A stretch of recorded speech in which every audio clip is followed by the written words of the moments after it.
ikaze na nshuti mvanywe Meta TV, ndagushimiye cyane wahisemo kubana natwe by'umwihariko wakoze subscribe, ndagushimiye cyane.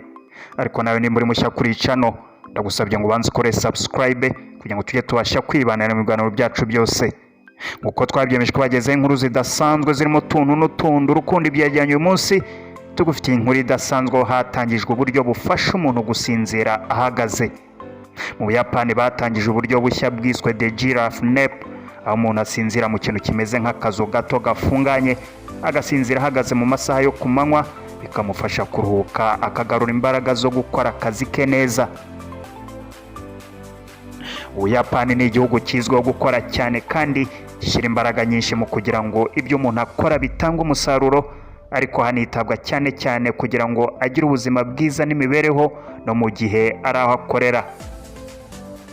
Mu Buyapani ngo bemera ko hari igihe umuntu akora akazi kakaba kagira ingaruka ku buzima bwe, cyangwa se akaba yakwicwa no gukora birengeje urugero. Kuri ibyo babiboneye n'ijambo mu rurimi rwabo karoshi, cyangwa se urupfu rutewe no gukora birengeje urugero, arizo mu ndimi z'amahanga bita death by overwork. Mu rwego rwo kwirinda no kurwanya umunaniro ukabije uterwa n'akazi, abakozi b'Abayapani bahitamo gusinzira by'igihe gito, aribyo bita power naps, mu gihe bari mu kazi kugira ngo bagarure imbaraga. Ubwo buryo bwo gusinzira gato mu masaha y'akazi ngo bubongerera imbaraga, cyane cyane ko ngo bitaba bisaba ko umuntu asinzira cyane ngo ashyirweyo.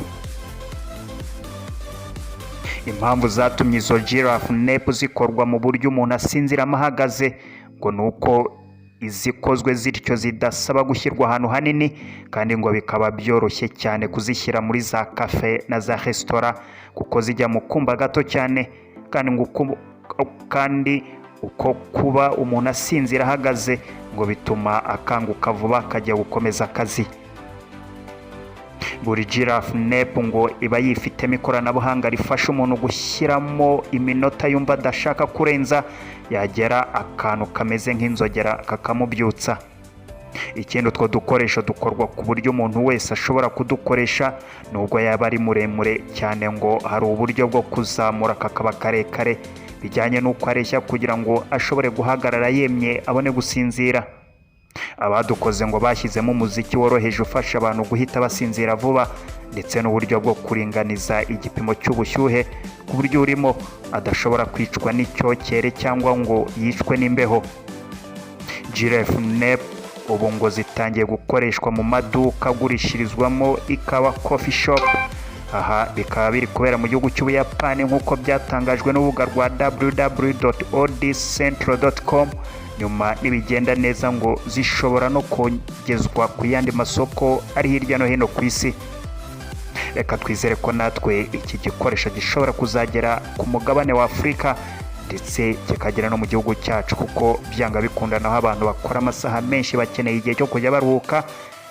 Bibaye byiza nabo bajya bifashisha agakoresho nk'aka, ariko twite gukora siporo no kuruhuka kugira ngo tutazajya duhura n'indwara cyangwa se ingaruka zituruka ku munaniro ukabije dukomora mu mirimo dukora.